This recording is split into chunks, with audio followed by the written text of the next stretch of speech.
Okay, so here we are arriving at Cadwell Park for the first time for a track evening. Really looking forward to this one. I've not been to many tracks, granted. This is actually the only third different one I've been to. So we've ticked off Blight and then Croft. But this is by far the best track I've been round, especially for the Caterham. It kind of felt purpose built for it. But I was coming into this a little apprehensive, fully aware that it's tighter than the other tracks that I've been on, not as much runoff. So yeah, a little bit nervous, and you remember I drive my car to and from tracks. There's no trailer involved, so that's always in the back of my mind. But yeah, really looking forward to it. The reason we're there, this is a bit of a warm up, get my eye in for round 3 of the sprint series on the 4th of July coming up. So yeah, I mean, this was a bit unnerving as well on the left hand side. Almost looked like a scrap yard. There was a Mazda nearly on fire, a Subaru bashed up and a BMW bashed up. But yeah, here we are just arriving. Just before this, I just had a bit of an issue with the car. The clutch cable had snapped off, which I was dreading doing on my own, but actually turned out once again to be an absolute doddle of a job. It probably took me 20 minutes to do, and we did have a bit of adjustments to do. I think even when I pulled up to the track day, I did a quick tweak before I went out on track because I felt like the pedal was a bit too high. So we lowered that bit and it held out.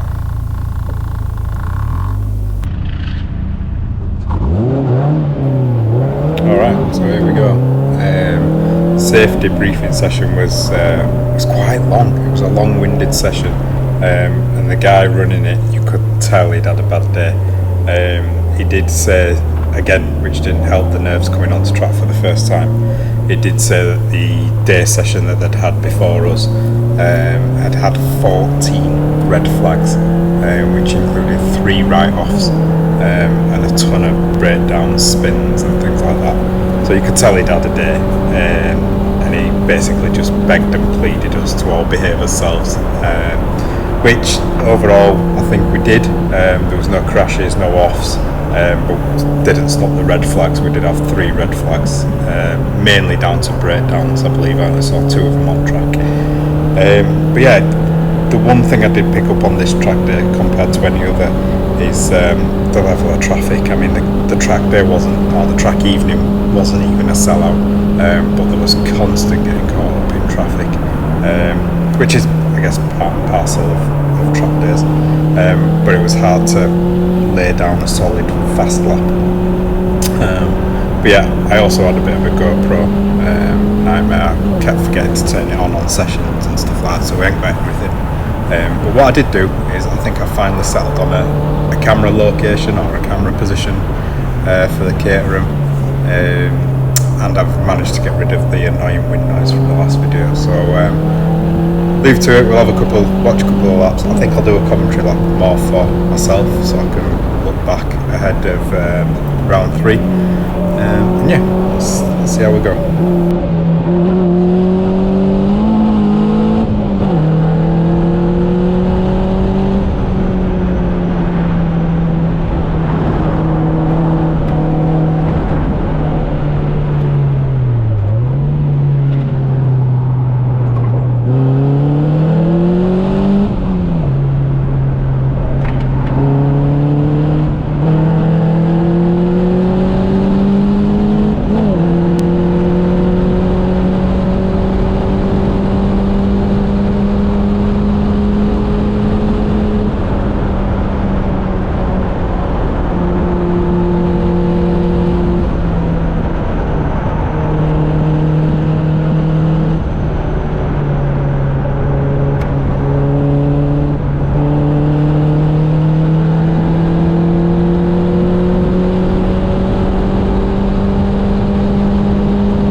so I'll try a commentary lap and see how we get on. So this is the start finish line, just crossed, coming up to turn 1. Now this is flat out. Hands off pedal lifted pretty much every time I did that, but I know it's flat out.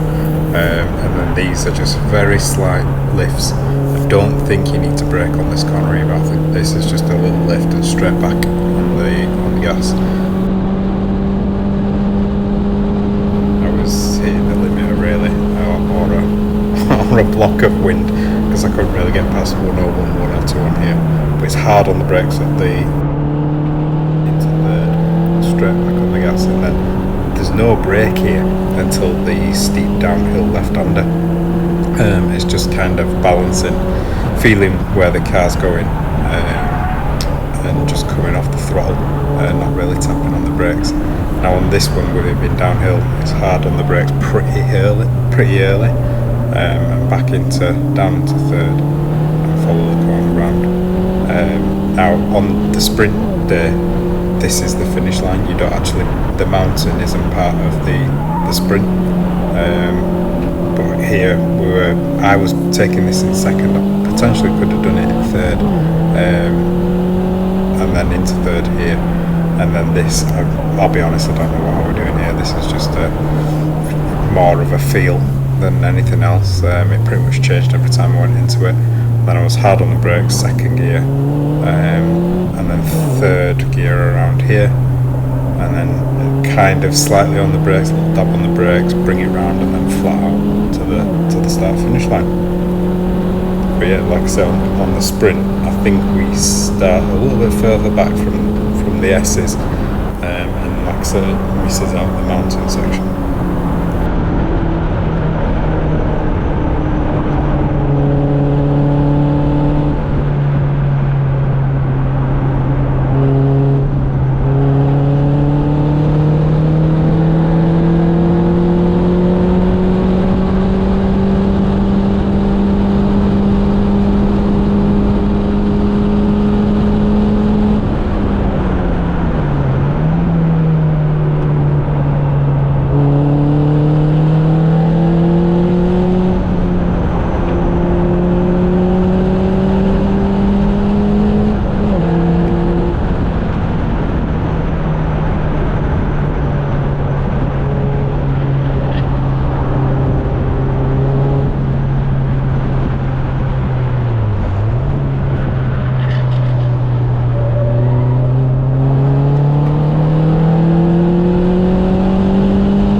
Looking back on the footage now, I've kind of got myself into a bit of a plateau here. I was lapping consistently in the 46, 47, 48, 49s every single lap, and I just couldn't bring myself to be flat out on that turn 1, but I know I can do it. So when we get to the sprint, just need to take them brave pills, because there's definitely a couple of seconds left in me around this track. But overall, absolutely love the track. It's got a bit of everything. It's definitely the most undulating one I've been on.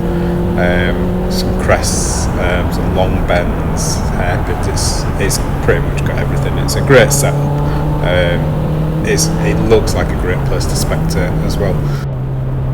The championship for the sprint series as well is starting to take shape nicely as well.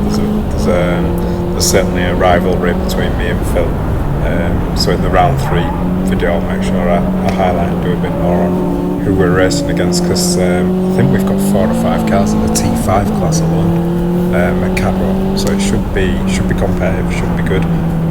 So I'm really looking forward to it, and hopefully we can bring home a trophy.